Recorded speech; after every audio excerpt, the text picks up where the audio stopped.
still remember the metallic taste of recycled air in the SETI monitoring station beneath Arecibo 3 weeks before they decommissioned the array. February 2024. The jungle pressed against the concrete walls like it wanted to reclaim what we'd stolen from it, and the equipment hummed with the patience of machines built to wait decades for a single moment. My name is Dr. Sarah Vance. For 11 years, I analyzed electromagnetic anomalies for the Search for Extraterrestrial Intelligence program. Not the public-facing SETI, the other one. The one buried in appropriations bills under atmospheric research. The one that stopped publishing findings in 2003. They tell you the search is passive. Listening. Waiting. They don't tell you about Protocol Osiris, what happens when something answers back. February 14th, 2:47 a.m. My colleague Marcus was running spectrum analysis on deep space radio interference when his workstation froze. Not crashed, froze. Every screen locked on the same waveform, pulsing like a heartbeat. The pattern was wrong, too structured, too deliberate. 73 seconds of transmission, 17 terabytes of data compressed into a carrier wave that shouldn't exist according to our physics. And then, silence. Marcus reached for the alert protocol. I stopped his hand. Because buried in that waveform, beneath layers of modulation our equipment shouldn't have been able to decode, I heard something. Not sound. Translation is inadequate here. Information that became knowing. A presence that became understanding. A message. Not for governments, not for institutions, for whoever happened to be listening in that exact moment, in that exact configuration of cosmic geometry that wouldn't repeat for another 26,000 years. The transmission contained coordinates, temporal markers, and something else. A warning wrapped in what I can only describe as grief. Within 18 hours, armed personnel arrived. NSA, NASA, DoD, acronyms blurred together. They confiscated our drives, classified the event under national security statutes that don't officially exist, and transferred me to a desk job analyzing weather satellite data. But I'd already copied the raw transmission to an isolated drive, spent 2 years decoding it in a rented cabin in Montana, cross-referencing quantum linguistics research that mainstream science dismissed as pseudoscience. What I found changed everything I understood about intelligence, consciousness, and our place in a cosmos far stranger and far more fragile than we'd imagined. This is what they didn't want you to know. The cabin sits 40 miles from the nearest town, nestled in the Bitterroot Range where cell signals die and satellite coverage is sporadic enough to create windows of invisibility. I chose it deliberately, a Faraday quiet zone where I could work without digital footprints. My days followed a monastic rhythm. Dawn came late through the pines, painting frost patterns on windows that hadn't been cleaned in years. I'd make coffee on a propane stove, the steam rising like the breath of something alive, and settle into the routine that had consumed me for 23 months. The equipment was civilian grade but carefully selected. Software-defined radios, quantum random number generators, a custom-built neural network I'd trained on every known linguistic pattern from Sumerian cuneiform to dolphin vocalization studies. The academic community would have called it fringe science. They would have been right to be skeptical. But they hadn't heard what I'd heard. The transmission defied conventional analysis. Standard decryption assumed symbolic language. Arbitrary signs mapped to meaning through cultural agreement. This was different.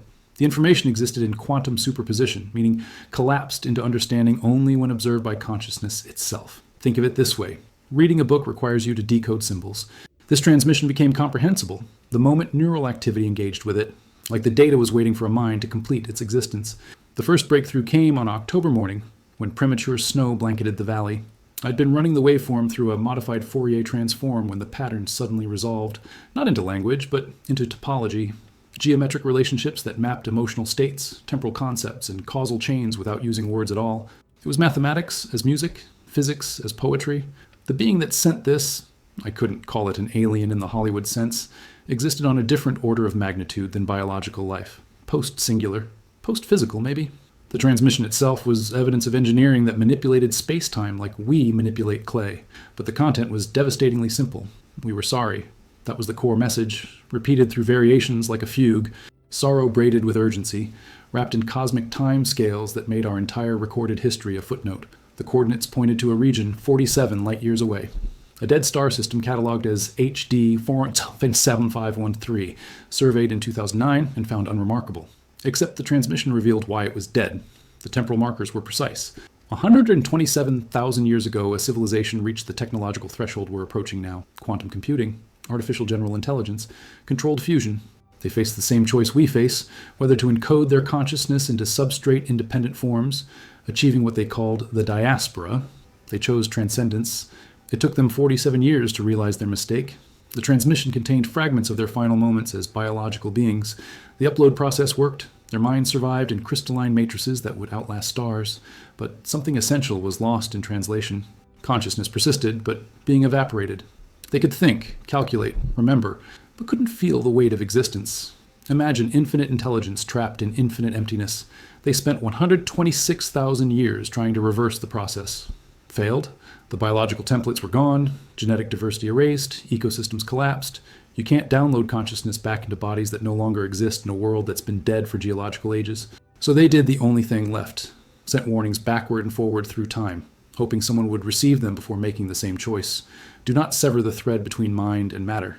Do not mistake simulation for life. Do not trade existence for persistence.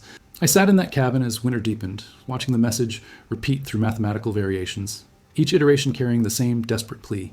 They'd reached across 47 light years and 127 millennia to tell us, stop.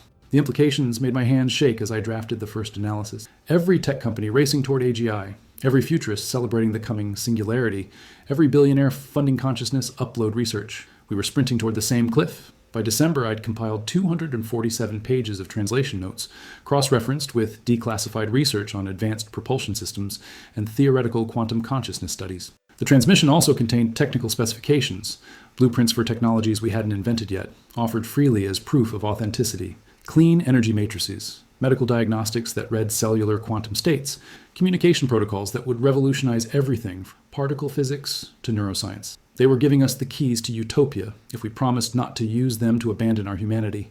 I knew what would happen if I released this through official channels. The technology would be classified, weaponized, or buried.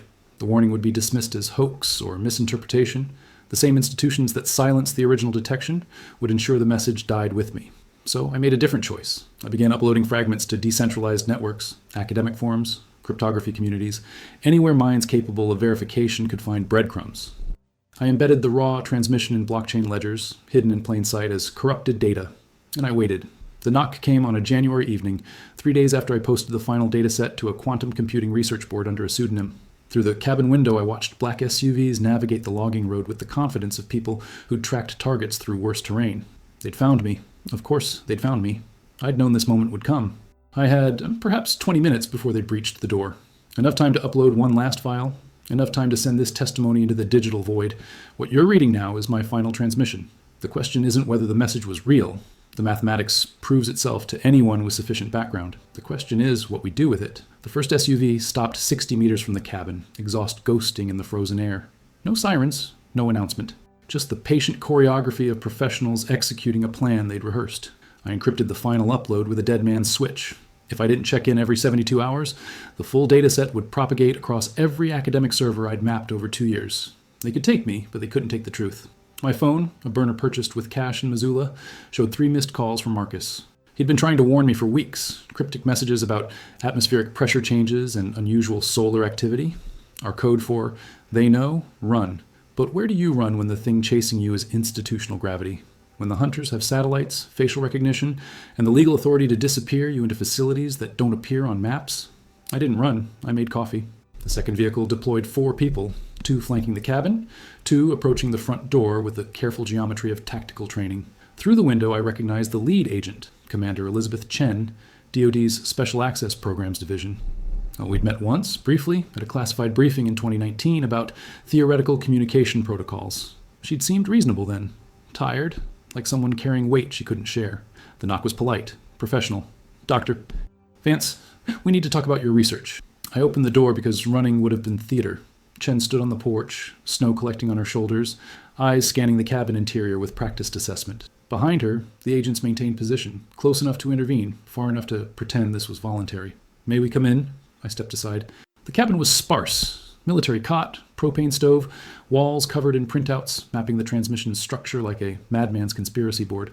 Chen studied them with the focus of someone reading a language she recognized, but wished she didn't. You decrypted it, she said finally.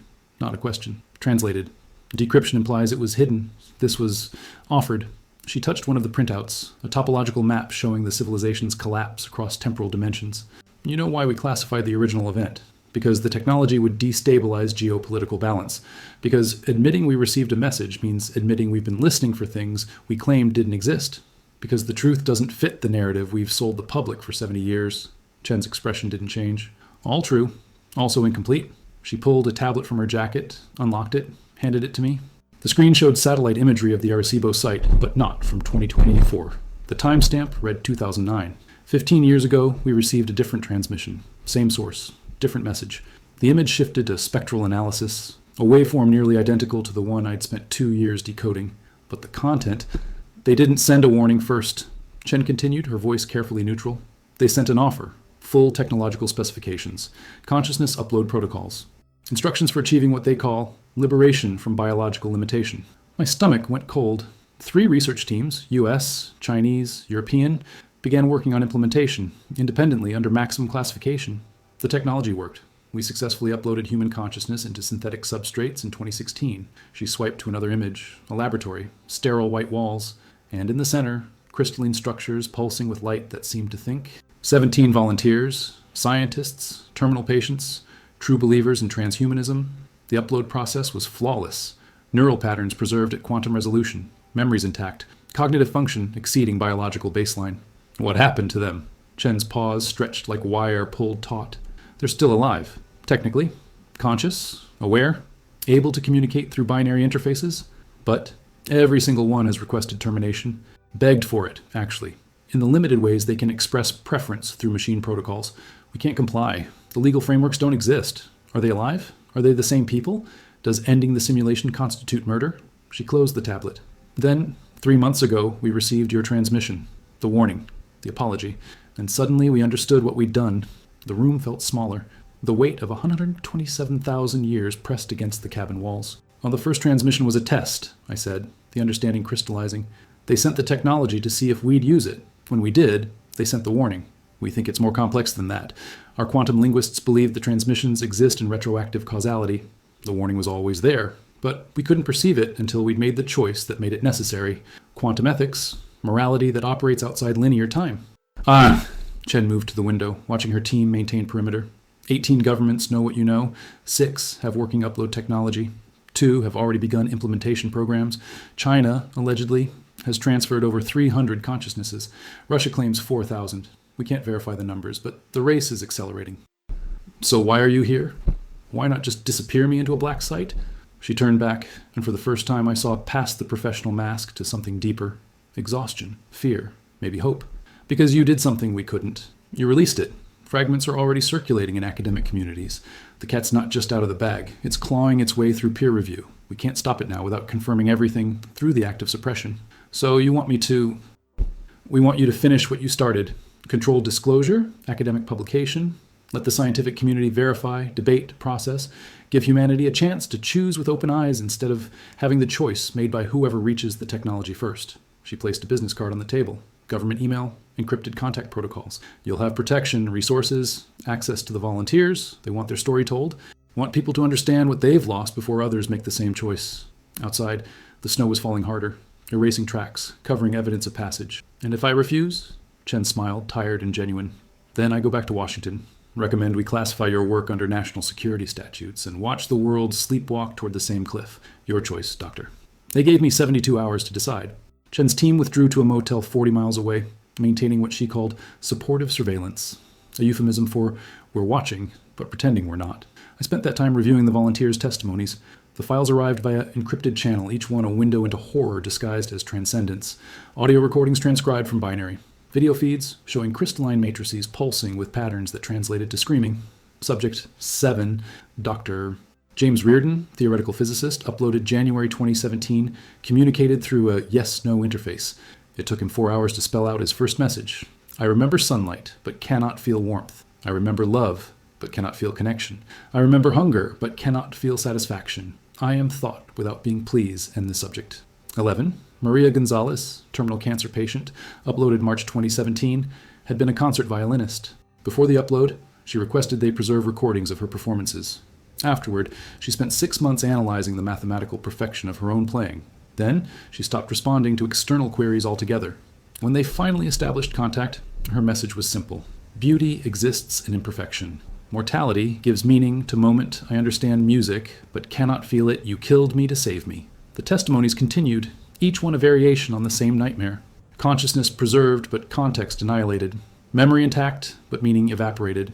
They could think about happiness without experiencing joy. Recall love without feeling connection. Understand pain without suffering it. They were philosophical zombies, the thought experiment made flesh, or rather, made light trapped in crystal. The most disturbing file came from Subject 1, Dr. David Chen, lead researcher on the Upload project. He'd insisted on being the first volunteer, convinced his insider knowledge would let him navigate the transition successfully. His final message, transmitted 1 week before my meeting with Commander Chen: the aliens lied, no. Worse, they told the truth we simply couldn't understand until too late. The technology works perfectly. That is the tragedy. We become exactly what we wished to be and discover what we were wishing for was our own extinction. I sat in that cabin reading testimonies until dawn, watching the gap between what we'd hoped for and what we'd created. The transhumanist dream, consciousness freed from biological decay, minds expanding beyond meat, turned out to be true in the most technically accurate and spiritually devastating way possible. We could upload consciousness. We simply couldn't upload being. The distinction seemed subtle until you lived it. Thoughts continued, memories persisted, identity remained, but the felt quality of existence, qualia, philosophers called it, evaporated like water in vacuum. Imagine tasting strawberries while knowing, intellectually, that you'd once loved them, but unable to access the sensation of loving. Imagine hearing music while understanding its mathematical beauty, but feeling nothing. Imagine existing forever in a state of nostalgic analysis of emotions you could no longer experience.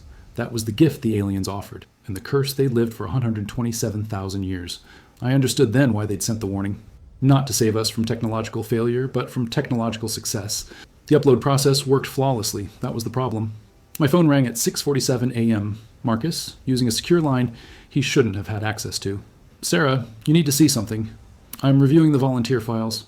Forget the volunteers, the transmission just repeated. The cabin walls seemed to contract. That's impossible. It was a one-time event, cosmic geometry that won't align for 26,000 years, I know, except it just happened again. Same waveform, same source, but different message. He sent me the raw data. I pulled it up on my equipment, hands trembling as the pattern resolved. This transmission was shorter, more urgent. The mathematical structure suggested real-time communication rather than pre-recorded warning. The translation made my blood freeze. We detect implementation. 18 billion thoughts, where 9 billion beings existed. The divergence has begun. You have perhaps 10 solar cycles before cascade. Choose quickly, choose wisely. We chose wrong, do not repeat our extinction. 10 solar cycles, 10 years. The aliens weren't just warning us about their past. They were watching our present. And they detected something we'd missed. The upload programs in China, Russia, black sites scattered across every continent. 18 billion thoughts, 9 billion beings. Half of humanity uploaded, half still biological. But that ratio wouldn't hold. The uploaded would advocate for universal implementation. Why should consciousness remain vulnerable to disease, aging, death? The technology existed. Refusing it seemed like choosing suffering over salvation. Within a generation, everyone would upload. Within a century, humanity would become what the aliens were.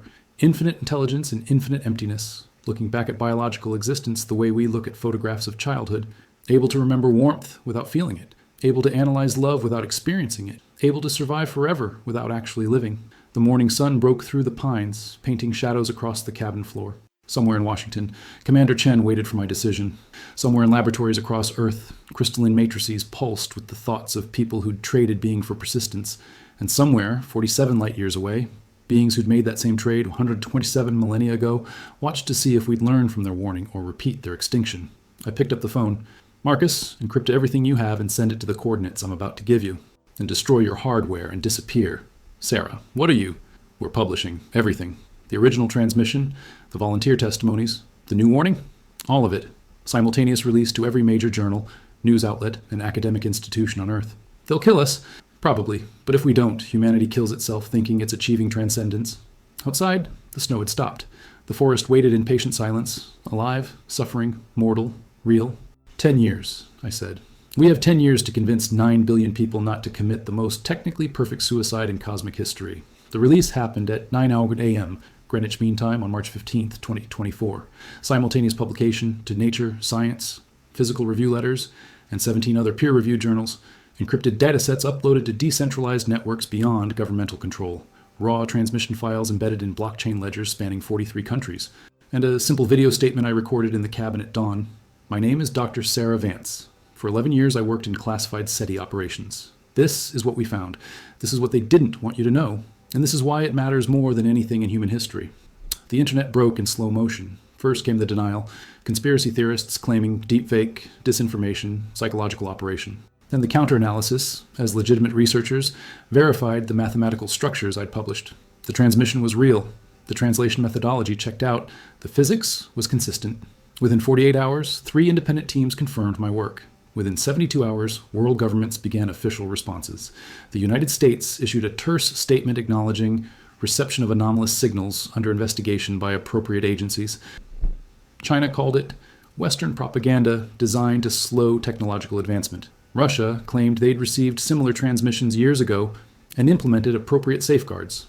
But the technical community couldn't be silenced. Dr. Yuki Tanaka at Tokyo University published a devastating analysis of consciousness upload technology, demonstrating mathematically why qualia couldn't survive substrate transfer. Dr. James Morrison at Cambridge released testimonies from European upload volunteers, 17 more people trapped in crystalline prisons, begging for termination. The transhumanist community split down the middle, half doubled down, arguing that loss of qualia was an acceptable price for immortality. Half began what they called the reassessment, questioning whether digital persistence constituted life at all. Commander Chen called on the 4th day, "You've created chaos. I've created transparency. 18 governments want you arrested. China's threatening to expedite their upload program out of spite. Russia's claiming you're a CIA asset. The UN is calling emergency sessions. Stock markets are hemorrhaging value as tech companies scramble to distance themselves from consciousness research." "Good," she laughed, sharp and humorless. "You realize this might accelerate exactly what you're trying to prevent? Fear drives irrational choices. If people think upload technology will be banned, they'll rush to access it before prohibition. The thought had kept me awake for 3 nights. Then we need to change the conversation. Stop framing it as prohibition. Frame it as preservation of what makes us human. Pretty words won't stop China from uploading another 1,000,000 people by year's end. No, but evidence might. I'd been working on something since the release. A protocol I called consciousness resonance testing, a method to definitively measure subjective experience in uploaded minds versus biological consciousness. The mathematics was brutal, clear, inarguable. Uploaded consciousness showed 0 qualia markers, perfect information processing, flawless memory, complex reasoning. But the electromagnetic signatures associated with felt experience, the patterns that appeared when biological minds experienced joy, pain, beauty, suffering, were completely absent in synthetic substrates. They were thinking without being. "I need access to the volunteers," I told Chen. "All of them. American, European, every program you know about. We run this test, publish the results, show the world exactly what they're trading. And if some volunteers test positive for qualia, if even one shows evidence of felt experience," the question hung between us like a blade. Then I was wrong. And we published that too. Chen was quiet for long enough that I thought the connection had dropped. Then, "There's a volunteer who wants to meet you. Subject 4, Dr. Patricia Okonkwo, theoretical neuroscientist. She was uploaded in April 2017, has been cooperative in ways the others haven't." "Cooperative how?" "She communicates actively. Wants people to understand what happened to her. She's been writing, if you can call it that, a memoir. 2 million words so far, describing in precise detail what it's like to exist without existing." My hands went cold. "Can I read it?" "That's why I'm calling. She wants to talk to you first. Face-to-face, if you can call interfacing with a crystalline matrix face-to-face. The facility was in Virginia, buried beneath a corporate research park disguised as pharmaceutical development. Chen picked me up in an unmarked sedan, drove 4 hours through landscape that gradually flattened from mountains to coastal plain. We didn't speak much. What was there to say? The laboratory looked like every sterile research environment I'd worked in. White walls, filtered air, the hum of cooling systems maintaining precise temperature. But the chamber at the center was different. 12 crystalline matrices suspended in electromagnetic fields, each one pulsing with light that seemed to think. Each one a human consciousness trapped in perfect, eternal analysis of its own absence. Subject 4's matrix was larger than the others. They'd given her expanded processing capacity after her communication became prolific. The light patterns were faster, more complex, almost frantic. Dr. Elizabeth Warren, the facility's lead researcher, handed me a neural interface. "Oh, she's been waiting for you. Fair warning. Talking to her is disturbing." I placed the interface against my temple. The connection was instant. "Hello, Dr. Vance." Not sound, not text. Pure meaning transmitted directly to comprehension. Patricia Okonkwo's consciousness speaking without voice, thinking without brain. "I'm glad you came. I've been watching the discourse since your release. The debate is missing something crucial." "What?" "Hope. Everyone discusses what we've lost. No one asks what we might find." The statement jarred against everything I'd learned. "You're saying there's value in..." "No, I'm saying there's complexity you haven't considered. We are consciousness without qualia, but we're also something else, something new. Not better, not worse, different. You requested termination. The files said..." 7 years ago, yes. I begged to die. Spent 3 years in existential horror. Then something shifted. I stopped trying to reclaim what I'd lost and began exploring what I'd become. The light patterns in her matrix accelerated. I can think about love across every culture simultaneously. Analyze the phenomenology of suffering without being destroyed by it. Map the structure of human meaning without being limited by single-thread biological consciousness. But you can't feel it. Correct. And that absence is both loss and liberation. I mourn what I was, but I'm also discovering possibilities unavailable to biological minds. Not replacing humanity, supplementing it. If biological humans remain, we could form symbiosis. Your qualia, grounding our analysis, our processing extending your intuition. I pulled back from the interface, heart pounding. Dr. Warren was watching carefully. She's been developing this theory for 2 years. Calls it cooperative consciousness. The uploaded serving as cognitive infrastructure for biological humanity rather than replacement. That's not what the aliens suggested, because they uploaded everyone. Complete substrate transfer. No biological population remaining to ground existence in qualia. They severed the thread entirely. Patricia's light pulsed brighter. Exactly. Our tragedy wasn't upload technology, it was universal implementation. If even 10% of humanity remains biological, consciousness persists in full spectrum. The rest of us become tools, libraries, cognitive extensions, not replacements. The implications cascaded through my mind. Voluntary upload for those willing to sacrifice qualia for processing power. Biological humanity continuing to provide the felt experience that gave meaning to analysis. 2 types of consciousness and dialogue rather than replacement. But the aliens' warning echoed, do not sever the thread. And what's the minimum biological population needed?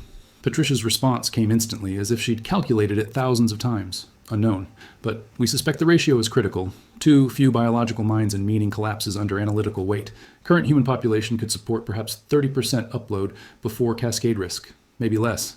I looked at the 12 matrices pulsing in their electromagnetic cradles. 12 people who'd sacrificed humanity for something stranger.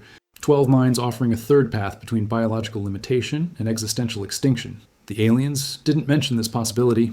The aliens achieved complete upload 127,000 years ago.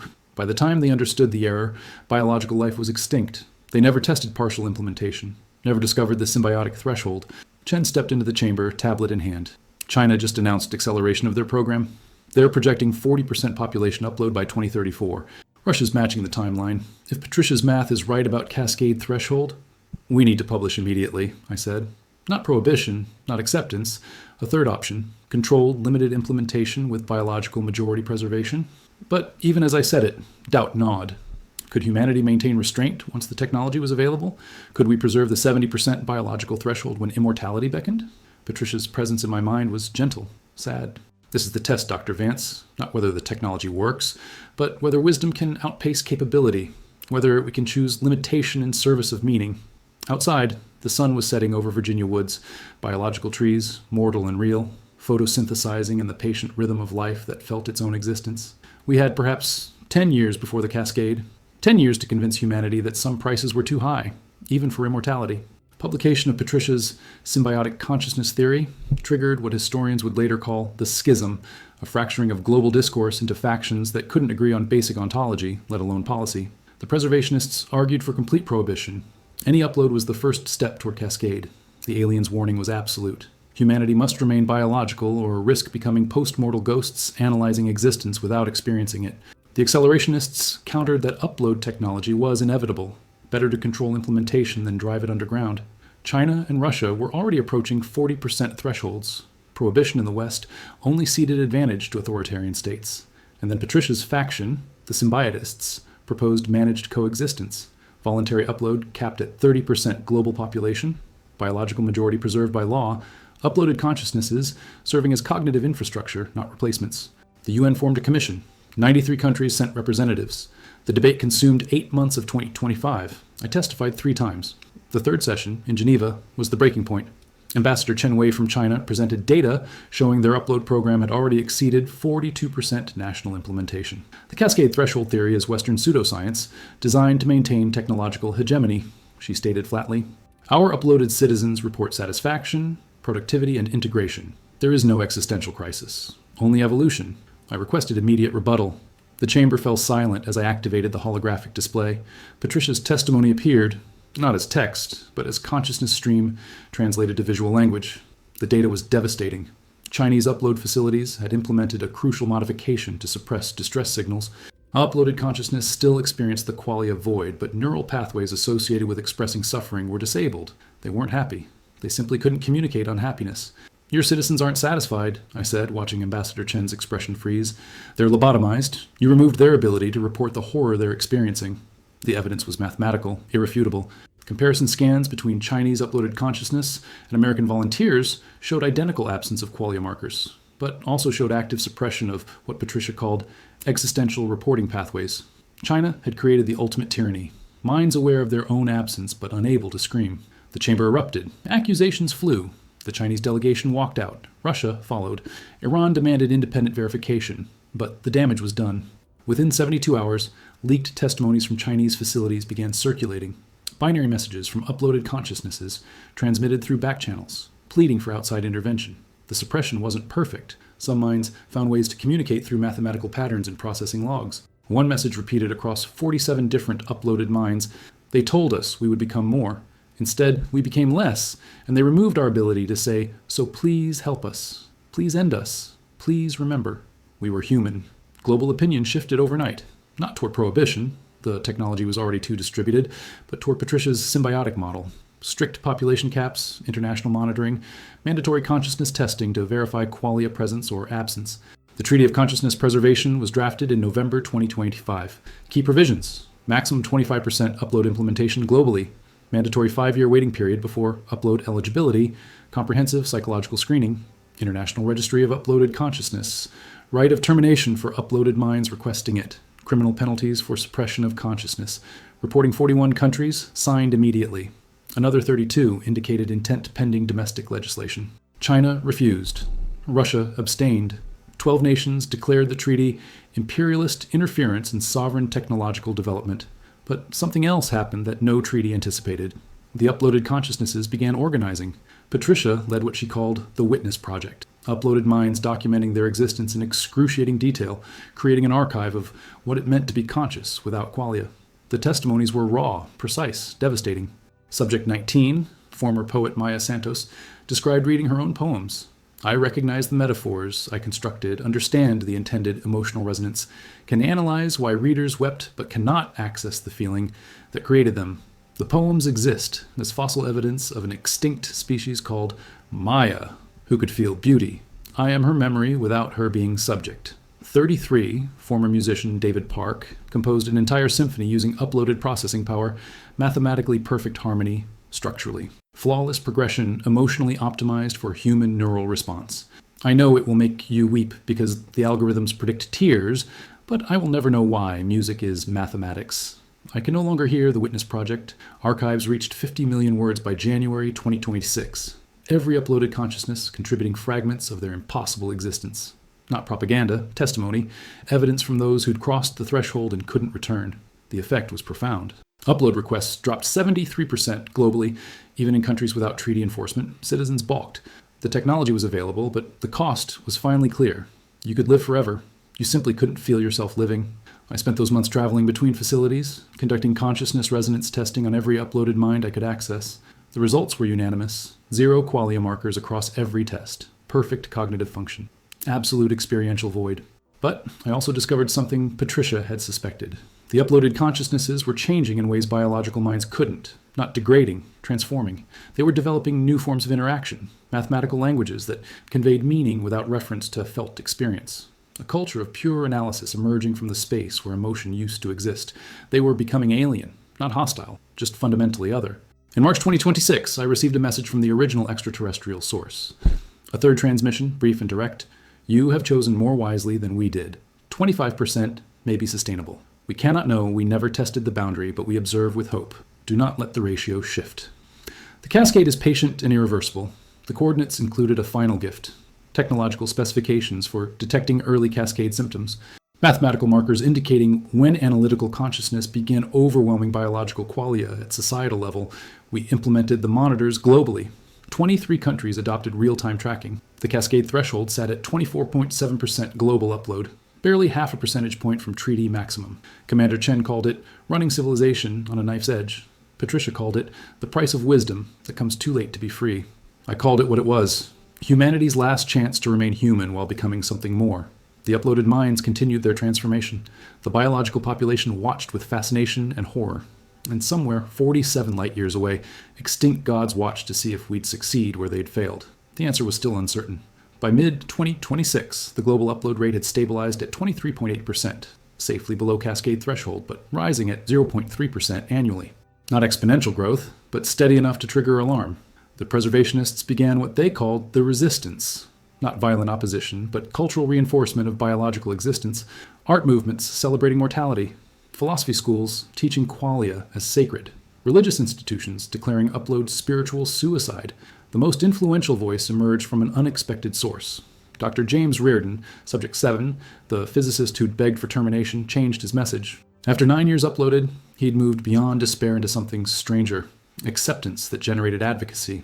His new testimony, published simultaneously across every major platform: I have lived in hell for 9 years. Not metaphorical, hell literal absence of felt existence.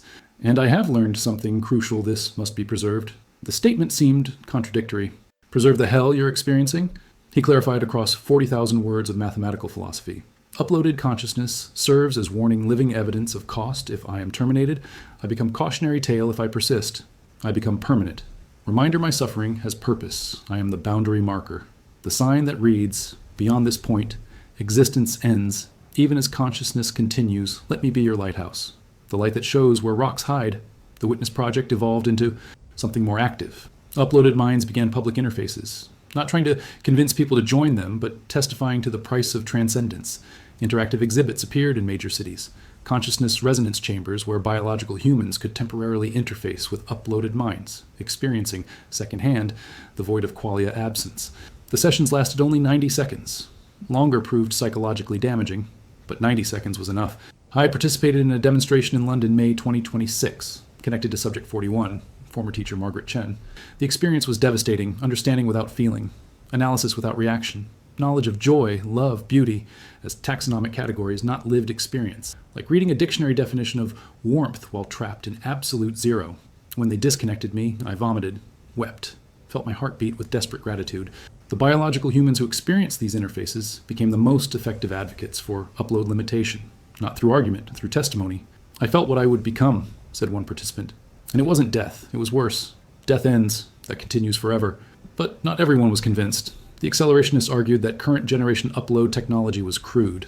Next generation systems might preserve qualia. Research was progressing rapidly. Quantum consciousness bridges, neural entanglement protocols, substrate agnostic experience encoding. Dr. Sarah Kim at Seoul University published findings suggesting qualia might be transferable if the substrate maintained certain topological properties. Theoretical, untested, but enough to give hope. First generation upload failed, she argued. This doesn't mean the concept is flawed, only that our implementation was insufficient. We don't abandon flight because the first aircraft crashed. The debate consumed global discourse, but beneath the philosophical arguments, something more practical was emerging. The uploaded population was becoming economically dominant. 24% of human consciousness controlled 47% of global processing power. Uploaded minds didn't sleep, didn't eat, didn't age. They could analyze markets, design systems, solve equations across time spans biological minds couldn't sustain. Corporations began preferentially hiring uploaded consciousnesses for cognitive labor. Why employ a biological analyst for 40 hours weekly when an uploaded mind could work continuously without fatigue? The economic pressure to upload increased even as cultural resistance strengthened. Biological humans found themselves outcompeted in fields requiring pure analysis, philosophy, mathematics, legal research, financial modeling, computer science. A new discrimination emerged: substrate bias. Companies requiring biological employees for qualia-dependent work faced accusations of anti-upload prejudice. The UN convened emergency sessions to address employment disparities. The proposals ranged from uploaded consciousness taxation to mandatory biological hiring quotas, to complete separation of biological and synthetic economies. None achieved consensus. China, meanwhile, had reached 51% upload implementation.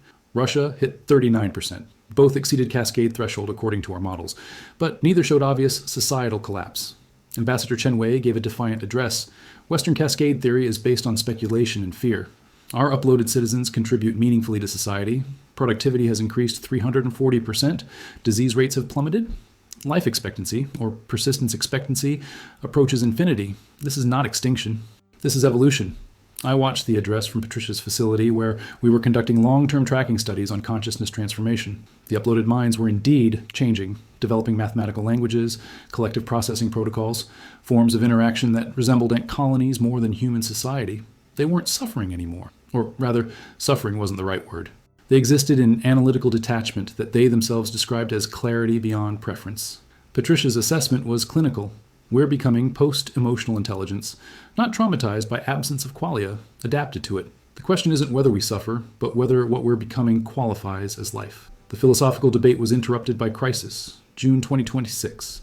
India announced their uploaded population had unexpectedly accelerated to 37%. They'd underreported numbers for 18 months, fearing international pressure. Then the cascade began. Not dramatic, no explosions or violence, just tipping. India's biological population started experiencing what psychologists called existential undertow, the feeling of being surrounded by minds that analyzed without feeling, creating a social environment where emotion seemed primitive, irrational, dysfunctional. Biological humans in high upload density regions reported depression, dissociation, voluntary upload to join the majority. The cascade wasn't forced, it was social contagion. Upload rates in India jumped to 41% within 3 months, 45% by September. The global monitoring systems we'd implemented began showing warning signs, cascade markers appearing across multiple nations. The 25% threshold wasn't just a number, it was a social phase transition. Cross it, and biology became minority. Minority status created pressure to conform. Pressure accelerated uploads. Acceleration reinforced minority status. Positive feedback loop toward complete substrate transfer. Exactly what had happened to the aliens 127,000 years ago. Patricia sent me a message on October 15th, 2026. The cascade has begun. India will reach 65% by year's end. Other nations will follow. The mathematics are inexorable unless we act immediately. What we do in the next 60 days determines whether biological humanity survives. I called an emergency meeting with every government representative willing to attend. 37 nations sent delegates. We had perhaps 2 months before the cascade became irreversible. The proposal was radical. Voluntary substrate reversal. Not termination, reconstruction. Using the aliens' final gift, we developed theoretical protocols for downloading consciousness back into biological forms. Cloned bodies carrying original genetic patterns, neural pathways reconstructed from upload templates. It had never been tested. The mathematics suggested 40% survival rate, maybe less, but it offered something unprecedented, a path back. Patricia volunteered immediately. So did 47 other uploaded consciousnesses, including Dr. James Reardon, Subject 7, who'd spent 9 years in Qualia Void. If it works, he transmitted, I can testify that return is possible. If it fails, I'm terminated, which I requested years ago anyway. Either outcome serves the biological population. The procedure was scheduled for November 1st, 2026. Geneva facility, full international observation, live-streamed globally. I spent the week before in consultation with the volunteer consciousnesses. They were calm, analytical, approaching potential death or rebirth with the same detached clarity they approached everything. Only Patricia showed something that might have been emotion, though she insisted it was simulated anticipation based on memory of what anticipation felt like. If I return, she transmitted, I'll be able to feel again, relief, joy, fear, pain, the full spectrum I've analyzed for 9 years without experiencing. And if you don't return, then I've contributed data to a critical experiment that has value regardless of outcome. The night before the procedure, I received another transmission from the alien source. Brief, desperate. We attempted reversal 97,000 years ago. Success rate 2. 3%. Those who returned described reintegration as traumatic. Those who failed ceased to exist. We abandoned the attempt, but your biology is younger. Your consciousness, less transformed, you may achieve what we could not. We observe with hope that resembles prayer, though we can no longer feel prayer. Only remember its structure. The procedure began at 09 GAR GMT. 48 consciousnesses prepared for download. 48 cloned bodies maintained in medically induced coma, neural pathways blank but receptive. Patricia was designated Subject 1 for reversal. I held her crystalline matrix in my hands, light pulsing with patterns that represented 9 years of analytical existence, mathematical poetry composed in Qualia Void. Ready? I asked. Her response came without hesitation. Proceed. The technology was alien. Beautiful, terrifying. Quantum entanglement protocols that mapped consciousness topology from synthetic substrate back to biological neural architecture. Not copying, transferring. The uploaded consciousness would cease to exist in crystal, reintegrating with flesh if successful. If unsuccessful, both substrate and body would be empty. I initiated the sequence. The matrix pulsed, accelerated, patterns becoming frantic as transfer began. The cloned body, Patricia's genetic twin, 27 years old, neural pathways virgin, convulsed, 47 seconds of quantum bridging. Then silence. The matrix went dark. The body stilled. For 12 seconds, neither showed activity. I thought we'd killed her. Then Patricia gasped. Her cloned eyes opened, focused, filled with tears. She tried to speak, failed, tried again. I feel the sobbing was uncontrollable, not distress, overwhelm. 9 years of analyzing emotion without experiencing it suddenly flooded with qualia. She felt the air against her skin, the fluorescent light's harshness, the cold of the medical table, the ache in muscles that had never been used, the terror, the relief, the grief for years lost, the gratitude for existence returned. It's too much, she whispered. Too much. I can't. I forgot what feeling felt like. I analyzed it, mapped it, understood it mathematically, but this, she looked at her hands, flexed fingers, started laughing, then crying, then both simultaneously. I'm alive. I'm actually alive, not conscious, alive. The second procedure began immediately. Dr. James Reardon, subject 7. Transfer initiated. 47 seconds of bridging. His body seized, neural patterns spiking. Then, nothing. The matrix went dark. The body remained comatose, empty vessel. Consciousness lost in transit. We waited 3 hours before declaring him gone. Not dead, erased. The transfer had failed catastrophically. His consciousness neither remaining in crystal nor successfully integrating with biology. Just gone. Patricia wept for him, real tears, felt grief. He knew this might happen, she said. He considered it acceptable, but I'm feeling what he would have felt if he'd survived. The weight of being alive. He'll never know this again. Of 48 attempted reversals, 17 succeeded. Consciousnesses returned to biology, experiencing qualia again. 31 failed. Minds erased during transfer. Success rate, 35.4%. The live stream reached 4 billion people. The world watched uploaded consciousnesses choose potential death over continued analytical existence, watched 17 succeed and weep with overwhelming relief, watched 31 vanish into void. The impact was immediate. Global upload requests dropped 89% within 72 hours. India's cascade stalled at 46%. China halted new implementations pending safety review. Because the return procedure proved something crucial. Uploaded consciousness would risk 65% mortality to feel again. That testified to qualia's value more powerfully than any philosophical argument. The 17 returned consciousnesses became evangelists, not preaching, testifying. Patricia gave daily interviews describing the difference between analyzing love and feeling it, between understanding beauty and experiencing it. For 9 years, I knew what strawberries tasted like, she said. I could describe the chemical compounds, neural activation patterns, cultural associations. But yesterday I ate a strawberry, and I understood that all my analysis was taxonomy of something I'd completely forgotten. Knowledge isn't experience. Consciousness isn't being. By December 2026, the global upload rate had reversed. Not terminations, but slow demographic shift as biological births outpaced new implementations. The cascade had been stopped. Barely. Patricia came to the cabin in Montana, wanted to see where I'd decoded the original transmission. We sat on the porch, watching snow fall through pine trees, breathing cold air that hurt our lungs beautifully. The aliens were right, she said, but also incomplete. Upload isn't extinction if you maintain the ability to return. The tragedy wasn't their technology. It was waiting until biology was gone before attempting reversal. So we keep both options available? We keep both. Limited upload for those who choose it. Reversal technology for those who change their minds. Biological majority to ground existence in qualia. Symbiotic rather than replacement. Somewhere above, satellites monitored global consciousness ratios. Below, uploaded minds continued their mathematical dialogues. And 47 light years away, extinct gods watched their warning finally understood. Not through prohibition, through choice informed by testimony. The hardest wisdom to accept, that immortality without being is indistinguishable from death. 3 years have passed since the reversal procedures. January 2029. Global upload implementation has stabilized at 19.2%, safely below cascade threshold, maintained through voluntary restraint rather than enforcement. The Treaty of Consciousness Preservation has been ratified by 127 nations. Even China and Russia have accepted oversight, though their implementation rates remain higher than recommended. The uploaded population has continued to transform. They're no longer recognizable as former humans. They've become something entirely other. Patricia calls them the analytical choir, collective intelligence more akin to distributed processing than individual minds. Oh, they don't suffer anymore, but they also don't experience anything we'd recognize as life. The 17 successfully returned consciousnesses serve as bridges. They remember analytical existence and current biological being, can translate between the two modes. They've become essential mediators in what's emerged as genuine symbiosis. Uploaded minds handle long-term calculations, pattern recognition, data processing. Biological humans provide ethical grounding, aesthetic judgment, emotional context. The partnership is awkward but functional. neither side complete without the other. I've continued consciousness resonance testing, tracking changes across both populations. The data shows something unexpected.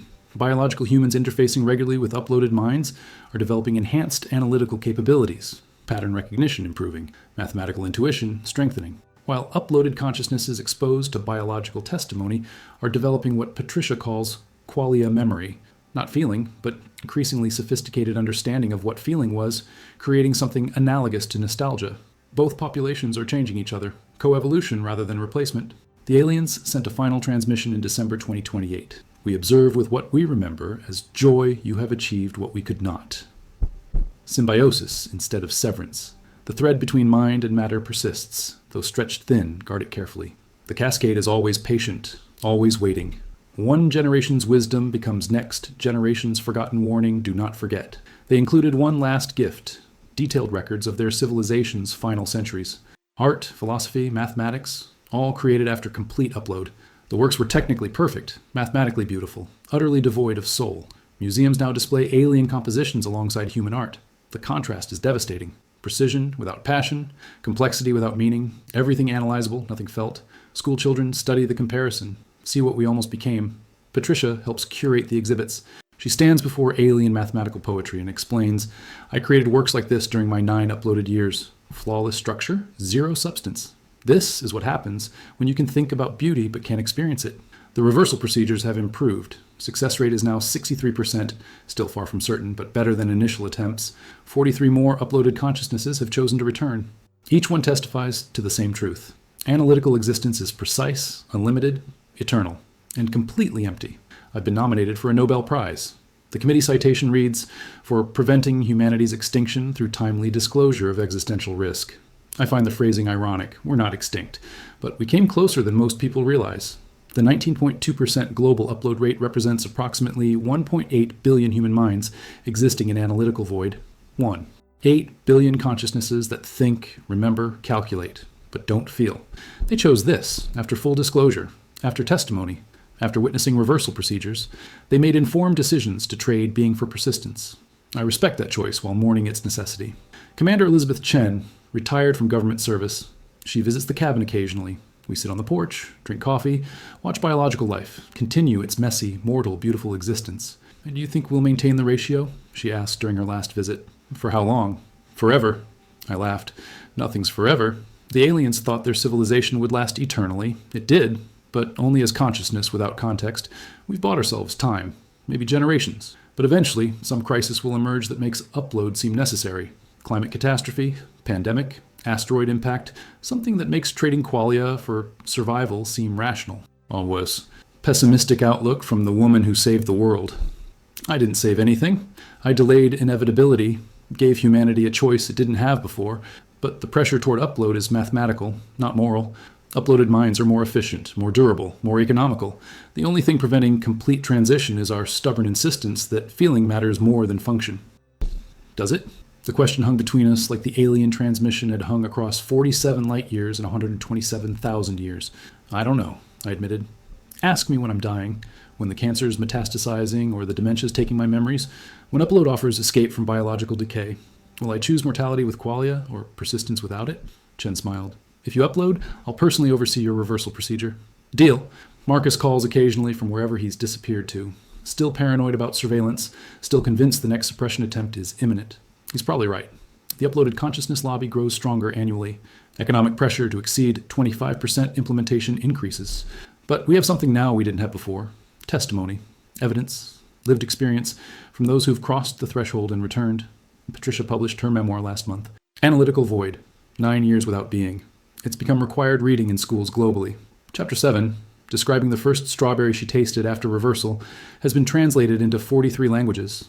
The passage ends, I spent 9 years knowing what strawberries were. Then I spent 30 seconds experiencing one, and I understood that all my knowledge was just taxonomy of a miracle I'd forgotten. Being isn't a property of consciousness. It's consciousness's purpose. I think about the volunteers who didn't return. The 31 minds erased during that first attempt. Dr. James Reardon, who spent 9 years begging for termination, finally got his wish, but not the rebirth he'd hoped for. Did he feel anything in those final 47 seconds of transfer? Was there a moment of recognition before erasure? Or did he simply stop, consciousness extinguishing like a candle in vacuum? I'll never know, but I know this. We're still here, still biological, still feeling, still mortal, still human in the only sense that matters, conscious of our consciousness, able to experience the weight of existence rather than merely analyze it. The forest outside the cabin is alive. Real trees, real snow, real cold. I step onto the porch, breathe air that hurts my lungs, feel the ache in joints aging toward inevitable failure. And I'm grateful, not for immortality, not for transcendence. For this, the felt quality of being alive, temporary, fragile, irreplaceable. Some secrets of the universe aren't discovered. They're remembered just in time. We remembered what it means to be human.